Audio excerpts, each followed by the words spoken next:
Une petite fille en robe était assise sur l'une des pierres tombales.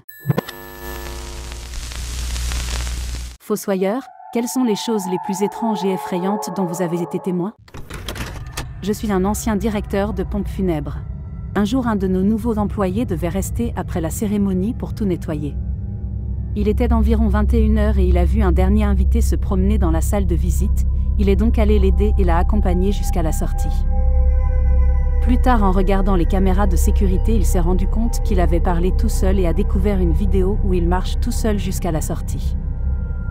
Quand nous lui avons demandé à quoi ressemblait cet invité, il a identifié un homme sur une photo que nous avions au salon funéraire. C'était mon grand-père qui était récemment décédé. Un homme venait tous les jours s'asseoir sur une chaise pliante devant la tombe de sa femme. Il apportait avec lui le journal et des livres à lire, son déjeuner et une petite radio portable. Il posait une grande serviette et faisait une sieste sur sa tombe. Après avoir fait cela tous les jours pendant un mois, et s'être allongé sur sa tombe, il a mis fin à sa vie en se tirant une balle dans le cœur. J'ai trouvé que c'était un très bel acte final de dévotion et j'ai éprouvé un respect total pour cet homme. Quand j'étais à la fac, j'ai travaillé à temps partiel dans un cimetière juif, à la réception et à la gestion des bureaux. Le cimetière était fermé du vendredi après-midi au samedi soir pour le sabbat. Nous restions parfois un peu plus tard dans le bureau le vendredi après-midi pour traiter certains documents. Nous avons entendu une forte agitation à l'entrée du cimetière, qui était verrouillée et où seul le personnel pouvait entrer et sortir.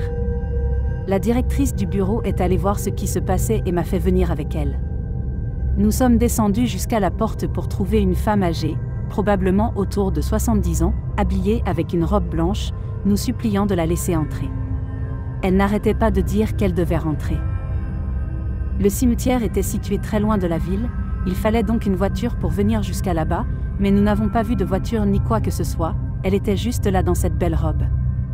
Nous ne pouvions pas ouvrir la porte sans l'autorisation du directeur du cimetière, alors nous sommes allés le chercher.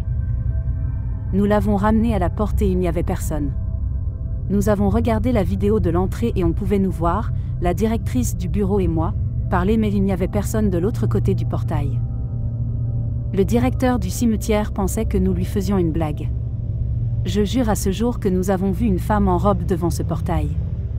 Il y avait plusieurs caméras et pas une seule n'a filmé quelqu'un de l'autre côté du portail et on pouvait voir tout le portail.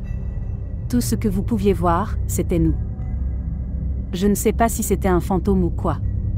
La directrice du bureau et moi avons décidé de ne le dire à personne d'autre, mais nous en parlons de cet événement de temps en temps. Quand j'étais au lycée, mon père travaillait dans un cimetière, et le week-end je l'aidais pour avoir de l'argent de poche. Je travaillais dans le jardin, je tondais, je désherbais, je faisais des parterres de fleurs, etc. À part les ombres occasionnelles aperçues du coin de l'œil, les personnes que je voyais mais qui n'étaient pas là et les sons étranges que j'entendais parfois, le cimetière était en fait un endroit assez paisible. Le plus étrange, c'est quand vous avez un enterrement dans des cryptes. En gros, vous creusez jusqu'à 1,5 m pour exposer des portes en ciment géantes. Vous ouvrez les portes en ciment et vous descendez dans une petite pièce. Ces pièces peuvent contenir 2 cercueils. Dans les années 50, les familles achetaient une crypte et toute la famille était incinérée et placée dedans. Certains mettent juste les restes de la crémation dedans et la ferment, mais d'autres allument des bougies et laissent des fleurs, des souvenirs, des photos et tout le reste. C'est vraiment flippant d'ouvrir une de ces cryptes après 50 ans et de trouver des bougies fondues et des vieilles photos des gens à l'intérieur. Ici, en Norvège, les tombes sont protégées par la loi pendant 20 ans, mais après cela, les emplacements peuvent être réutilisés. En général, on peut rouvrir une tombe après 20 ans car le corps est censé être décomposé et avoir pratiquement disparu. Entre les années 50 et 80, il était courant ici d'être enterré dans du plastique, pour minimiser les odeurs et les fuites. Je suis sûr qu'ils pensaient que c'était une bonne idée à l'époque, mais lorsque nous avons commencé à réutiliser les tombes en Norvège, nous avons réalisé que c'était une malédiction. Beaucoup de corps sont enveloppés dans du plastique, et j'ai moi-même participé à ce qui était censé être un enterrement sur un site réutilisé. Le corps avait 50 ou 60 ans, et devrait avoir disparu, mais non, l'emballage plastique qui le recouvrait l'empêchait de se décomposer, et il avait simplement mariné dans son propre jus pendant 50 ans. L'odeur était horrible, la vue était encore pire. Je suis sûre que ce n'est pas le genre d'histoire que vous voulez entendre, mais c'est honnêtement la chose la plus horrible et la plus bizarre à laquelle j'ai participé. J'avais l'habitude de faire quelques petits travaux dans un cimetière du XIIe siècle de ma ville natale.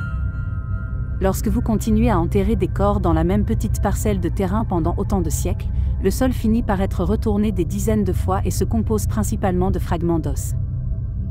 On ne peut même pas y planter des fleurs sans découvrir accidentellement des dents ou des os de doigts, il n'y a que des squelettes fragmentés sous la fine pelouse. Le sol ressemble en quelque sorte à un sable de mer, sauf qu'en y regardant de plus près, tous les morceaux de couleur claire sont des fragments d'os plutôt que des coquillages écrasés. Pas vraiment effrayant ou inattendu, juste un peu étrange jusqu'à ce qu'on s'y habitue. J'ai travaillé pour le service des cimetières du département. Nous nous rendions dans tous les cimetières du département pour tondre ou effectuer des travaux d'entretien de base. De temps en temps, les gens, principalement les agriculteurs, tombaient sur des pierres tombales dans un champ et nous venions et sondions le sol pour trouver d'autres pierres tombales et rétablir le cimetière.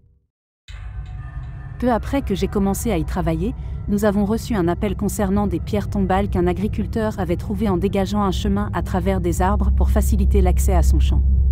Il s'est avéré qu'il s'agissait d'un des plus anciens cimetières du département. Après avoir enquêté sur certains des noms inscrits sur les pierres tombales, l'histoire devient effrayante. L'histoire raconte qu'avant l'existence du cimetière, une école s'y trouvait. Les enseignants étaient un mari et une femme. On ne sait pas exactement ce qui s'est passé, mais les élèves, le mari et la femme sont tous morts dans l'école. D'après les informations que nous avons trouvées, il s'agissait d'une sorte de maladie et ils ont tous été mis en quarantaine dans l'école jusqu'à leur mort. Après cela, l'école a été démolie et les étudiants, le mari et la femme ont tous été enterrés là où se trouvait l'école. Donc oui, je suis sûre que c'est hanté. Une fois, nous avons eu un service en fin d'après-midi qui s'est prolongé dans la soirée. C'était en octobre et le soleil commençait à se coucher tôt. Pendant que j'étais en train d'enterrer le cercueil, seul, dans l'obscurité, comme par hasard, aucune des lumières du tracteur de la chargeuse ne fonctionnait pour une raison quelconque. Aucun fusible n'a sauté, aucun fil n'a été desserré, mais les lumières ne fonctionnaient simplement pas. Le lendemain, lorsque j'ai signalé le problème, nous sommes allés sur le même tracteur et les lumières ont fonctionné parfaitement bien et elles ont fonctionné bien le reste du temps où j'ai travaillé là-bas. Mon collègue et moi venions de rentrer au funérarium après une visite à domicile pour une femme de 31 ans décédée d'un cancer. Alors que nous déplacions son corps pour la mettre sur la table d'embaumement, nous avons entendu un clic audible et la radio à l'autre bout de la pièce s'est mise à émettre un bruit statique à plein volume. C'est l'une de ces vieilles radios dont on tourne le volume jusqu'à ce qu'un déclic se fasse entendre.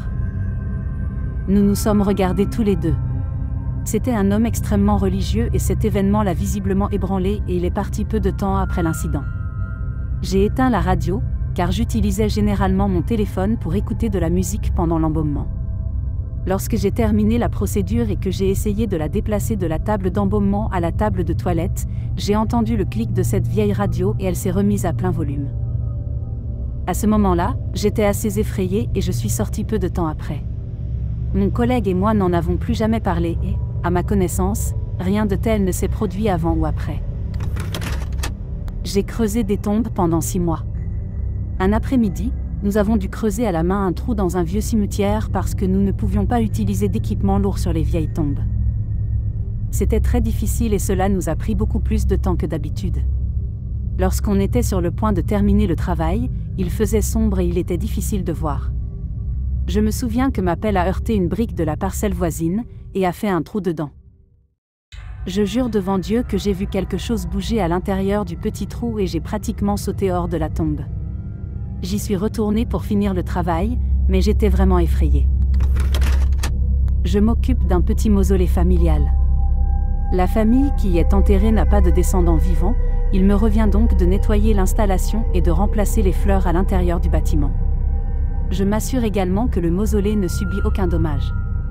J'ai fait connaissance avec la famille qui y est enterrée. Un jour, alors que je fermais mon bureau, mon téléphone a sonné et quand j'ai répondu, il y avait une femme très agitée à l'autre bout. Elle m'a demandé à plusieurs reprises si je savais où se trouvait Jane Smith. Jane Smith a été enterrée dans le mausolée depuis le début des années 1900. Je lui ai demandé pourquoi elle avait besoin de savoir. La femme m'a demandé d'aller au mausolée pour vérifier que Jane était toujours là car elle venait de la voir. Je lui ai assuré que j'étais pratiquement sûre que Jane était toujours paisiblement enterrée puis elle a raccroché. Cette histoire m'a quand même suffisamment effrayée pour que je ne réponde plus à mon téléphone après 17 heures et que je m'assure que quelqu'un soit avec moi lorsque je vais au cimetière. Mon grand-père m'a raconté pourquoi il avait cessé de creuser des tombes et d'entretenir le cimetière. Un soir, il jure avoir entendu quelqu'un parler vers tombe de son ancien instituteur. Il est allé jeter un coup d'œil pour voir ce qui se passait et il n'y avait personne. Il se retourne et jure sur sa vie qu'il a entendu la voix de son ancien professeur lui parler de ses mauvais choix de vie. Mon grand-père a ensuite ouvert un magasin de fleurs. Les affaires marchent bien, mais il a toujours peur de cet endroit. Mon père tondait la pelouse du cimetière de l'église, juste en bas de la route de notre ancienne maison. Il y avait des tombes datant des années 1850. Un jour, alors qu'il tondait l'herbe, il s'est retourné et une petite fille en robe était assise sur l'une des pierres tombales. Il a rapidement décidé de partir et n'est pas revenu pendant plusieurs heures. C'était dans une région assez rurale où tout le monde se connaissait, et personne n'avait une fille de cet âge à proximité. Merci d'avoir écouté jusqu'à la fin, n'hésitez pas à vous abonner et à aimer la vidéo, si vous ne voulez pas que le fantôme de votre ancien prof vienne juger vos choix de vie.